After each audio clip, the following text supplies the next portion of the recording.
جی القول بموجب العلت، دوسرا اعتراض القول بموجب العلت، اس کا کیا مطلب ہے؟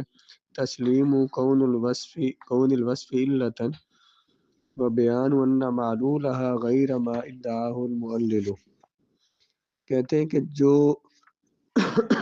علت نکالی گئی ہے اس علت کو تو قیاس کرنے والے نے جو علت نکالی ہے اس علت کو تو تسلیم کرنا، لیکن جس معلول جس حکم کا اس نے دعویٰ کیا اس حکم کا انکار کر دینا، اس کو کہتے ہیں القول بموجب العلت۔ جو اس نے علت نکالی ہے قیاس کرنے والے نے اس علت کو تو مان لینا تسلیم کرنا، لیکن اس علت کا جو معلول ہے جس کے لیے علت نکالی ہے وہ کیا تھا؟ حکم۔ جو حکم لگایا، حکم جو اس نے لگایا نا اس حکم کا انکار کیا جائے۔ اس کی مثال المرفق حد فی باب الوضوء فلا يدخل تحت الغسل لأن الحد لا يدخل في المحدود۔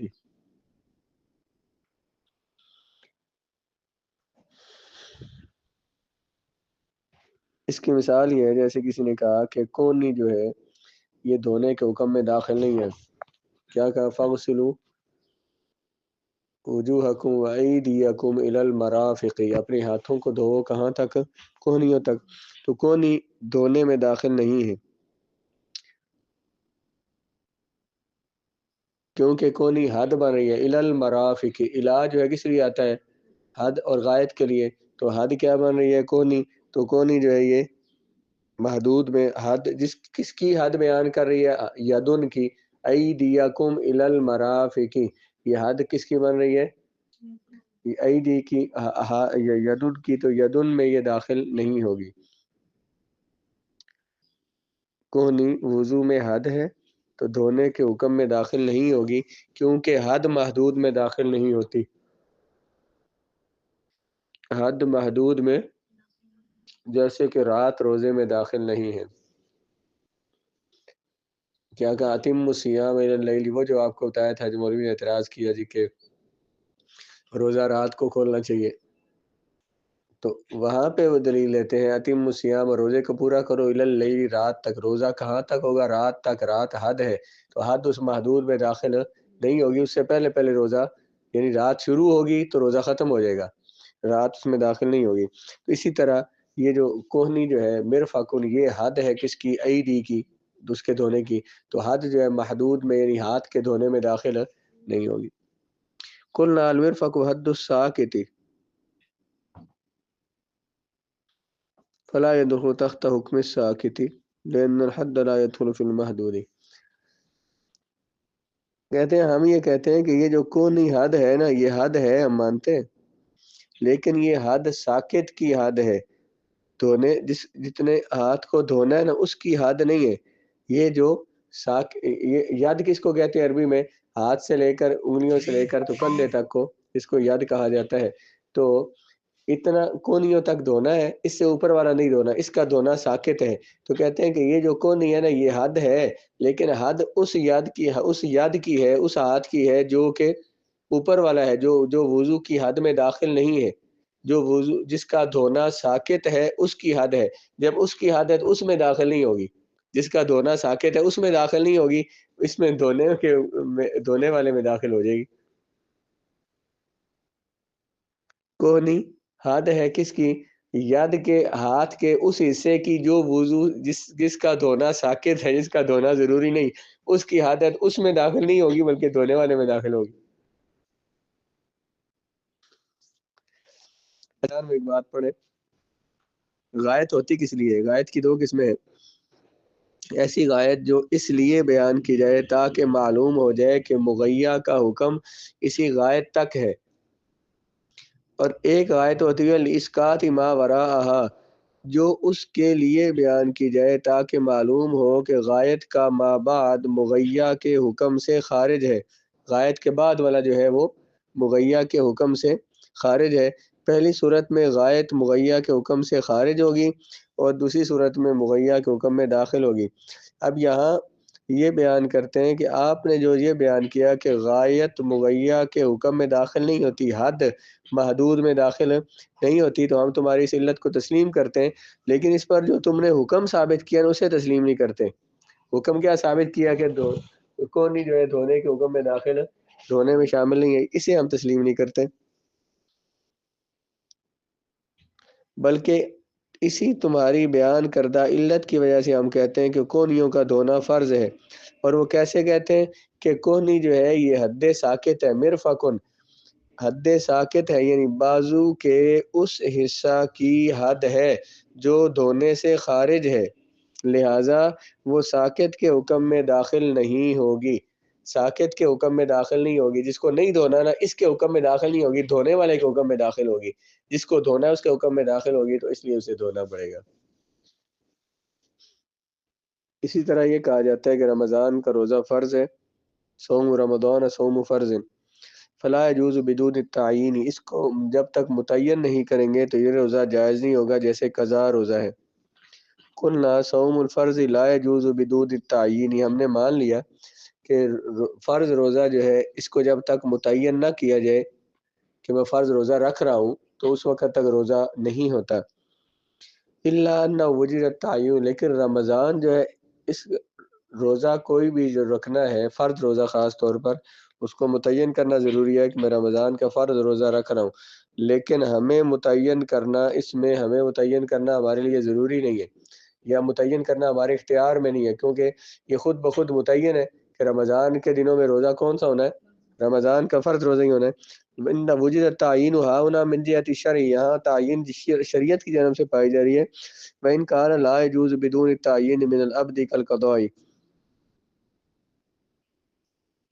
قُلْنَا لَا يَجُوزُ، اگر یہ کہا جائے کہ لا يجوز بدون تعین، جب تک بندہ متعین نہ کرے کہ میں رمضان کا روزہ رکھ رہا ہوں تب تک روزہ یہ رمضان کا ادا نہیں ہوتا، جیسے قضا میں متعین کرنا پڑتا ہے۔ قلنا لا يجوز القضاء بدون تعین الا ان التعین لم يثبت من جهة الشرع، یہ بات صحیح ہے کہ بغیر تعین کے نہ قضا جائز ہے نہ ادا جائز ہے، لیکن یہاں پہ رمضان میں تعین جو ہے وہ اللہ تعالیٰ کی طرف سے، شریعت کی طرف سے پائی گئی ہے۔ فلذا یشترط تعین العبد وہنا وجد التعین من جهة الشرع فلا یشترط تعین العبد، قضا روزہ اور جو کفارے کے روزے ہیں یا کوئی بھی اور روزے، ان میں شریعت کی طرف سے تعین نہیں پائی گئی کہ کون سا روزہ رکھ رہے ہیں، اس لیے بندے کے لیے وہاں متعین کرنا ضروری ہے، اور رمضان کے روزے کی تعین شریعت کی طرف سے پائی جا رہی ہے، اس لیے بندے کی طرف سے یہاں متعین کرنا ضروری نہیں ہے۔ تیسرا اعتراض تھا قلب، قلب کیا ہوتا ہے؟ اس کی دو قسمیں، احدهما ان يجعل ما جعله المعلل علة للحكم معلولا لذلك الحكم، اس کی دو قسمیں یہ ہے کہ معلل جس کو حکم کی علت بناتا ہے اس کو معلول بنا دینا، معلل نے، قیاس کرنے والے نے جس چیز کو حکم کی علت بنایا ہے اسی کو حکم اور معلول بنانا، جس چیز کو معلل نے کسی حکم کے لیے علت قرار دیا، معترض اعتراض کرنے والا اسی بات کو اس حکم کا معلول بنا دے۔ یہاں یہ خیال نہیں کرنا چاہیے کہ جب علت منقلب ہو کر معلول بن جائے گی اور معلول علت تو اس کو احکام شریعہ میں تناقض لازم آئے گا، اس لیے کہ علت مؤثرہ میں قلب صرف مجتہد کے ظن کی وجہ سے ہوتا ہے، نہ کہ حقیقت میں قلب ہوتا ہے۔ قانون سمجھ آیا؟ اعتراض کیا بنا؟ قلب، قیاس پر اعتراض ہوتا ہے، اس اعتراض کو کیا بولتے ہیں؟ قلب۔ وہ قلب کیسے ہوتا ہے بنا کہ قیاس کرنے والے نے جس کو علت بنایا ہے، اعتراض کرنے والا اس علت کو معلول کہے اور معلول کو علت کہے۔ اس کی مثال جریان الربا فی الکثیر یوجب جریان فی القلیل کالاسمان فیحرم بیع الحنطة من الطعام بالحفنتین منہ قلنا بل جریان الربا فی القلیل یوجب جریان فی الکثیر۔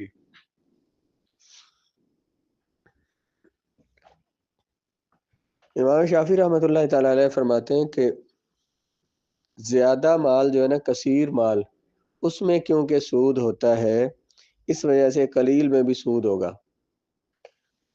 کثیر مال ہو، گندم ہو مثلا 10 من ہو، وہ دے کر تو بدلے میں 5 من لی جائے تو سود ہوگا نا اس میں۔ تو جب کثیر مال کے بدلے میں کثیر مال دیا جائے تو کمی زیادتی کے ساتھ اس میں سود ہوتا ہے، تو تھوڑا جو ہے جب تھوڑے کے بدلے میں دیا جائے گا اس میں بھی سود ہوگا۔ جیسے فقہ میں ہم نے ایک صورت پڑھی تھی کہ الحفنۃ بالحفنتین، ایک مٹھی جو دے کر، ایک مٹھی آٹا دے کر 2 مٹھی لیا، تو حناف نے یہ کہا کہ اس میں سود نہیں ہے، کیونکہ یہ اس نصف سا جو پیمانہ ہے، شرعی پیمانہ حضور، اس میں کیونکہ کیل شرط ہے، 2 چیزیں شرط تھی نا، حناف کے نزدیک 2 علت کیا تھی؟ جنس اور کیل۔ جنس اور مقدار کے جنس اور کیل کہا تھا. اور اس میں کیونکہ یہ کیل کے لیے سب سے کم پیمانہ کون سا ہے؟ نصف سا، وہ جو بنتا ہے 2 کلو. 2 کلو سے کم جو ہے تو وہ کیل میں مقدار میں نہیں آتا، اس لیے اس میں سود نہیں ہوتا. احناف نے یہ کہا تھا. تو شوافی نے کیا کہا؟ انہوں نے کہا کہ جب قلیل کثیر کے بدلے میں کثیر دے کمی زیادتی کے ساتھ تو وہاں سود ہوتا ہے. تو قلیل کے بدلے میں جب قلیل کمی زیادتی کے ساتھ دیں گے تو 1 مٹھی دے کر تو 2 مٹھیاں لیں گے تو اس میں بھی سود ہوگا.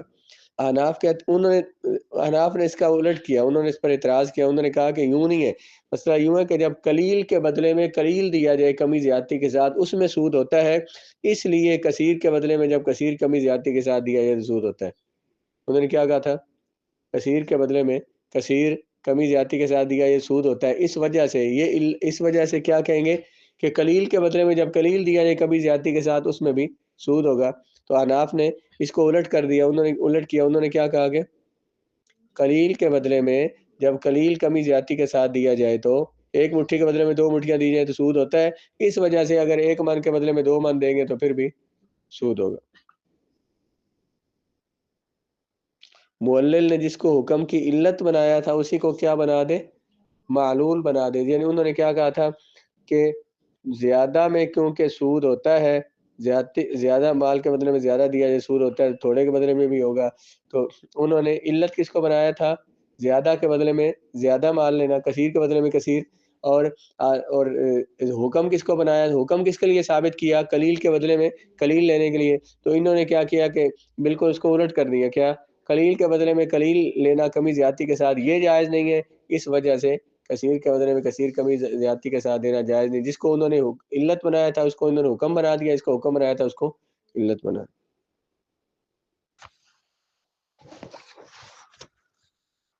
مسئلۃ الملتجی بالحرم، جو بندہ حرم میں پناہ لے، یعنی کسی کو قتل کر کے تو حرم میں پناہ لے، احناف کے نزدیک اسے حرم میں قتل نہیں کیا جائے گا، لیکن اس کا کھانا پینا بند کر دیا جائے گا تاکہ وہ مجبور ہو کر باہر نکلے. شوافی کے نزدیک اسے قتل کیا جائے گا.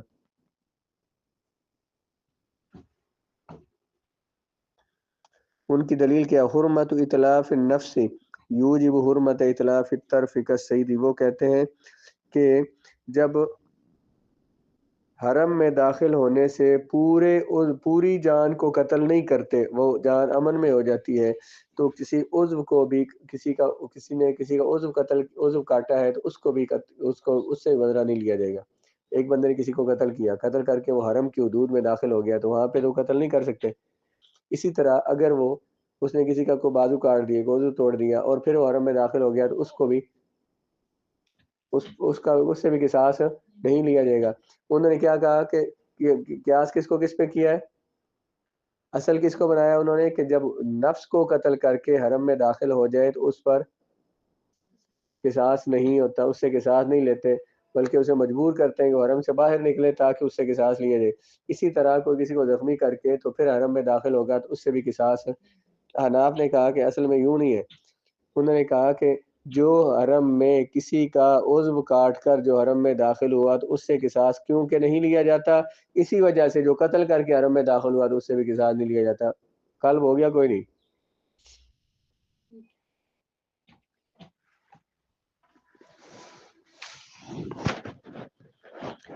آگے قلب کی ایک اور قسم یہ ہے نوع ثانی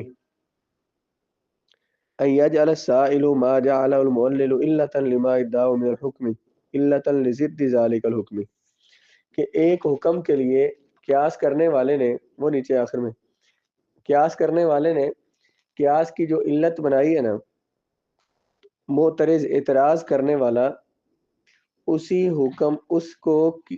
حکم کے مخالف کے لیے علت بنائے. قیاس کے لیے ایک حکم کو ثابت کرنے کے لیے قیاس کرنے والے نے کسی حکم کو ثابت کرنے کے لیے جس چیز کو علت بنایا ہے نا، اعتراض کرنے والا اس علت کو اس حکم کے لیے علت نہ بنائے بلکہ اس کے مخالف حکم کے لیے علت بنائے. جیسے کہ رمضان کا روزہ فرض ہے تو فیشترط التعین، اس کے لیے تعین ضروری ہے، جیسے کہ قضاء کے لیے ضروری ہے. تو قلنا لما کان صوم فردا لا یشترط التعین له بعد ما تعین اليوم له، کیا ہم نے یہ کہا کہ رمضان کے لیے جب دن متعین ہے، رمضان کے روزے کے لیے رمضان کا روزہ متعین ہے، اس لیے اس کے لیے تعین ضروری لا یفتر، اس کے لیے تعین ضروری نہیں ہے، بلکہ تعین باقی روزوں کے لیے ضروری ہے جن کے لیے وقت متعین نہیں ہے۔ انہوں نے کیا کہا تھا بلا؟ رمضان کا روزہ فرض روزہ ہے، فرض روزہ ہے، اس کے لیے تعین ضروری ہے۔ انہوں نے وجہ کیا بیان کی تعین کی؟ فرض ہونا روزہ، کیونکہ رمضان کا فرض ہے، اس وجہ سے یہ اس کے لیے اس کو متعین کرنا بھی ضروری ہے۔ علت کیا تھی؟ فرض ہونا، اور حکم کیا تھا کہ اس کو متعین کرنا ضروری ہے، اس کے لیے متعین کرنا ضروری ہے۔ تو احناف نے کیا کیا؟ کیونکہ روزہ فرض ہے نا، وجہ یہی ہے کہ روزہ فرض ہے، لیکن روزہ فرض ہونے کی روزے کا فرض ہونا یہ روزے کی تعین کے لیے، رمضان کے روزے کی تعین کے لیے ضروری نہیں ہے۔ فرض روزے کون سے؟ رمضان کے روزے کا فرض ہونا یہ رمضان کے روزے کی تعین کے لیے ضروری نہیں ہے، بلکہ جو قضاء کے روزے ہیں، جو دوسرے روزے ہیں جو بندے کے ذمہ میں لازم ہو، ان کے لیے یہ علت بنتی ہے، ان کے لیے متعین کرنا ضروری ہے وقت کو، اس کے لیے متعین کرنا ضروری نہیں ہے۔ یعنی انہوں نے جو علت بنائی تھی روزے کا فرض ہونا، اس کو علت بنایا تھا کس حکم کے لیے؟ کہ روزے کو متعین کرنا ضروری ہے، تو انہوں نے اس کے خلاف کے لیے علت بنایا کہ یہ علت رمضان کے روزوں کے لیے علت کی تعین کے لیے علت بنتی نہیں ہے، بلکہ باقی روزوں کی تعین کے لیے علت بنتی ہے۔